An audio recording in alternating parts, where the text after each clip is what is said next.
And I think there's still plenty more to do in the case. It's a freaking awesome argument. Judge, we'll get I'm not ready yet, but build it. If you build it, they will come. And then we'll take a look down the road and Good morning, sir. you're Trevor Flores. Hey folks, I'm Court Guy. In today's courtroom moment, a defense attorney brings a sharp and unexpected legal challenge, questioning whether a traffic stop was even legal in the first place. Judge Fleischer listens as the attorney explains how the officer may have been outside his jurisdiction and cites very specific Texas law to back it up. The result? Even the judge is impressed. This is courtroom. Now that is how you start a courtroom showdown. Sharp, bold, and straight to the point.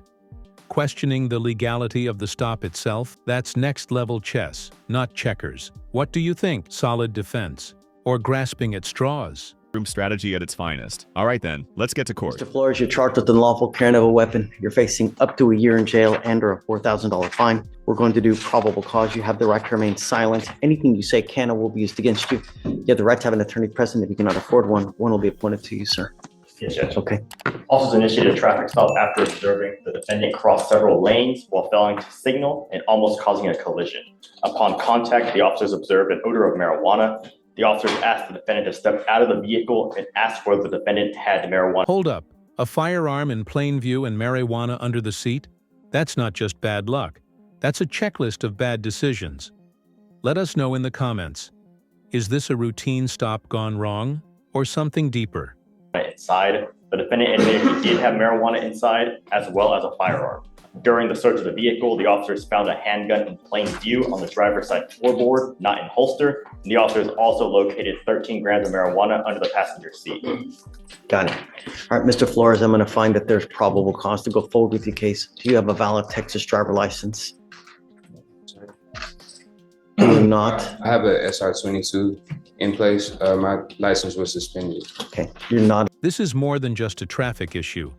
It's now about compliance, conditions of bond, and whether this guy is playing with fire. The judge is giving chances, but he's not bluffing. Allowed to drive. Do you understand? Yes, sir. If I find that you drive, I will have a contempt hearing. It's possible you face another 6 months in jail. I'm going to have you sign an affidavit with me today, promising you that you're not going to drive. Do you have liability insurance in your name? Car insurance? Yes, sir. I don't want you driving until you have a Texas driver license. You need to call DPS, figure out what to do to get your license. I'm going to give you the phone number now, but it's time for you to get your license back. And when you show me that you have your license and that you have car insurance, I will happily allow you to drive. But until that point, do not drive. Am I not allowed with the SR22? No, I don't know what's going on with your license. I don't know if you've ever had a license. What's going on, Alex? Can you run it, please? On the license? Please. Yes, Yeah. Your Honor.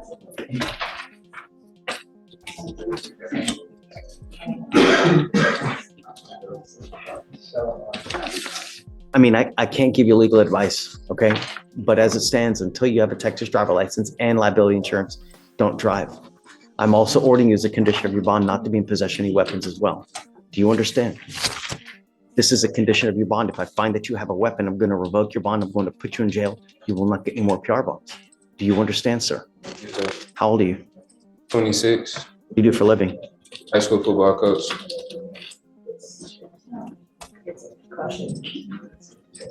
And I see it is not eligible, and it says it's a mandatory suspension due to driving with license invalid as well as an SR suspension. Okay, so you even have an SR suspension. You can't drive at all. So this is now a bond condition. If I find that you drive, I'm telling you, HE double hockey sticks to pay. You understand?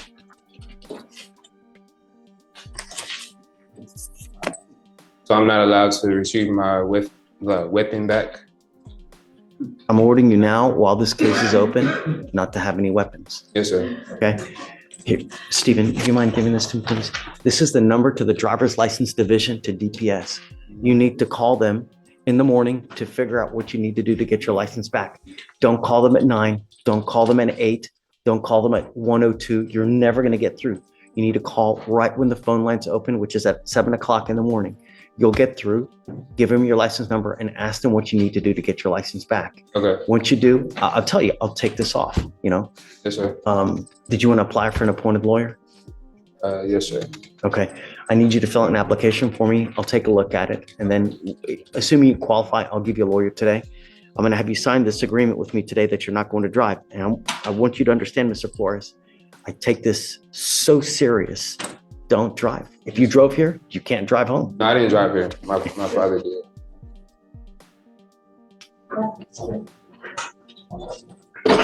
All right, so I'll have you come up here, swear to us. I'm gonna have you go to Jamae, sign a reset, and then we'll have you fill out the application, okay? Okay. All right.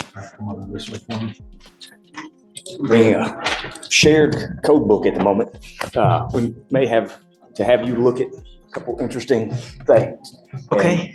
This right here is the power move. A map, a statute, and a surgical strike on jurisdiction. The defense is setting the stage to dismantle the entire case before it even hits trial. Think it'll work? This is on the Trevor Flores case, Judge, and I think you visited with that gentleman earlier. He's present here in the courtroom at the moment. Okay. But I got the case this morning. I've had a chance to do a kind of little bit of digging Cursory. into. Yes.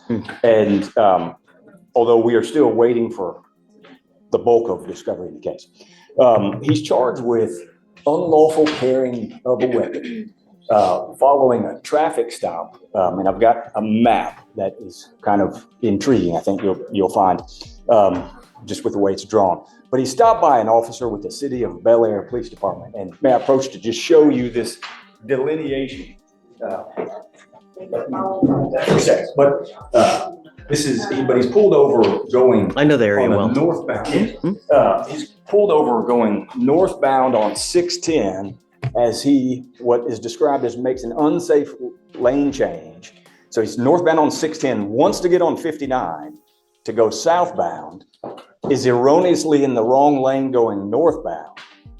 The officer says that she has observed him, makes that unsafe lane change, and that lane change is outside of the City of Bel Air Police Department jurisdiction.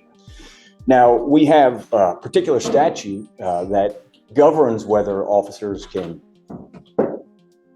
have the authority to make a detention of someone when they are outside of their jurisdiction, and that's 14.03 of Their the PD can still stop someone outside of Bel Air. Well, not for, well, according to the code, it says a peace officer.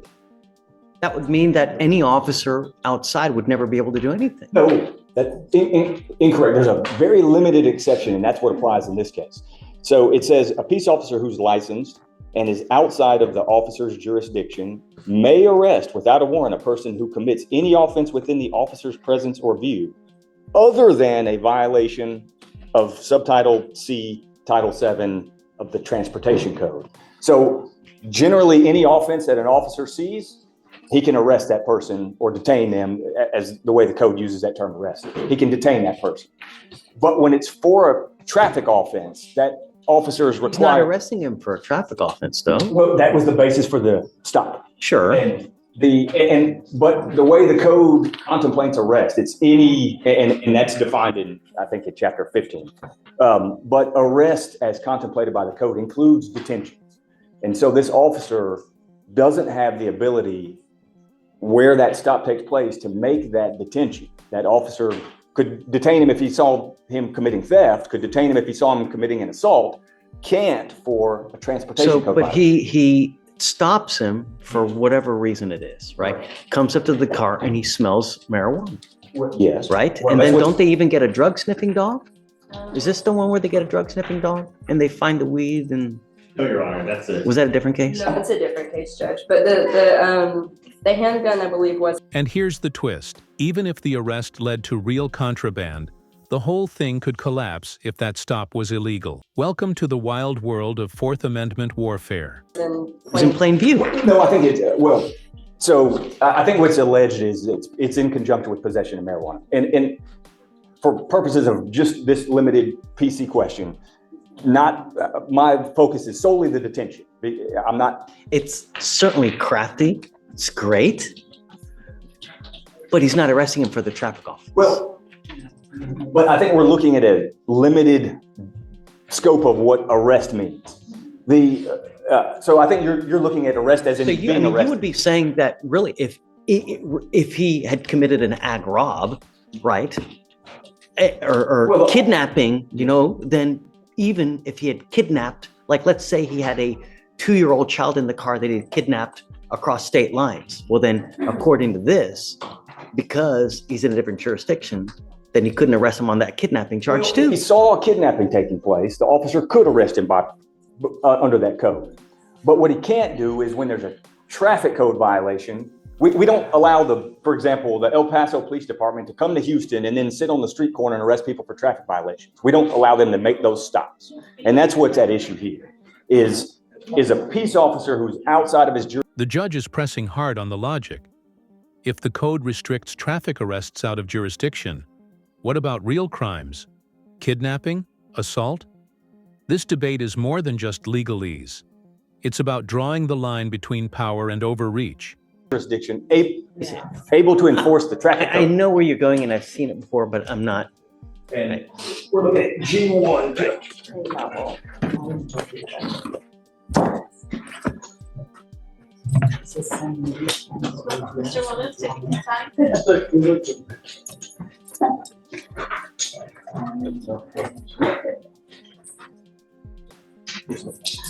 Where exactly did it occur anyways? Let me see if I can pull up So I the think- address. We don't have like any discovery in Sure. this case. I don't have any dash cam or anything like So that. what it says in there is 5600, 610 northbound. And what's so curious about this is That's still in Bel Air? Is it no, outside of that Bel would be Air? outside of Bel Air too.